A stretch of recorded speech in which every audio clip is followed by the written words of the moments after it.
Securing a web application is the responsibility not only of web developers, but also for the admins that manage that server where that application is hosted. So let's talk about web application security in terms of hardening web apps, whether it's a public-facing web application, or maybe it's one internally on your intranet used only by employees. Either way, the same hardening techniques would apply. We mentioned SQL injection. There are other types like LDAP and XML injection attacks. The mitigation for that type of thing is to just sanitize user input and make sure that those types of malicious items are not being entered into those fields. So developers need to adhere to secure coding practices. That means input validation, means using secure web browser cookies, such as requiring strict HTTPS connectivity to the web app and not HTTP.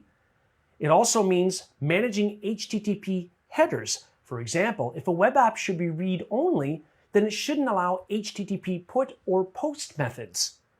Code signing. Code signing means that software developers can digitally sign their code, and that signature is verified when that code is executed. That could be a component used in a web application. So using trusted components and APIs, it's all a part of securing a web app.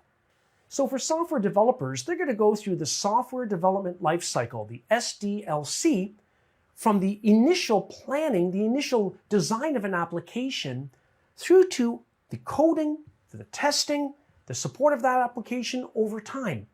So the SDLC is planning, defining the app, designing it, building it, testing, and deploying it. The point is that security needs to be a part of each and every SDLC phase. The last thing you want to do is ignore security and write code for an app and then add security band-aids after.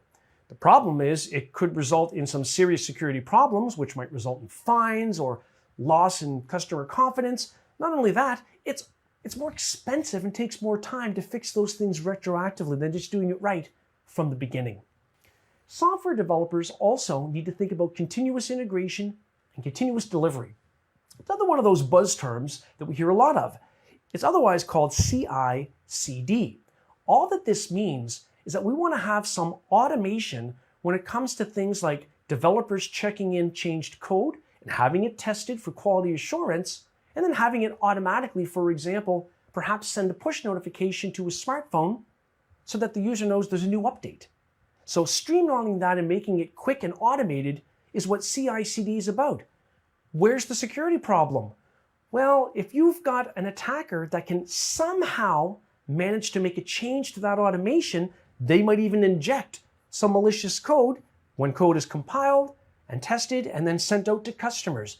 We don't want that. So that's where this comes into being useful and related to security. Another aspect of this is dealing with infrastructure as code. What does that mean? It's not really software development, although the word code is in it.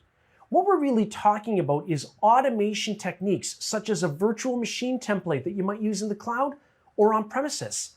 You don't have to define everything about the VM. The template has a lot of that filled in for you.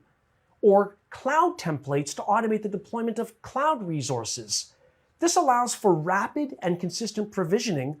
However, the problem with it is that, again, if an attacker can somehow modify what's in those templates, then they might, for example, add a user account as a backdoor when you deploy a VM from a template that only they know about.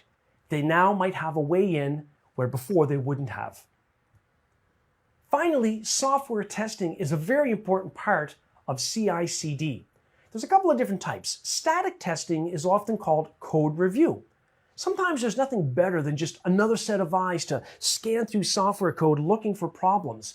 Because a software developer might not have any runtime or syntax errors in their code, but there might be some logic errors that might lead to security problems down the road. So static testing and code review can reveal that. Dynamic testing is runtime testing. The app is up and running, and we are testing it for security. And one way to do that is through fuzzing.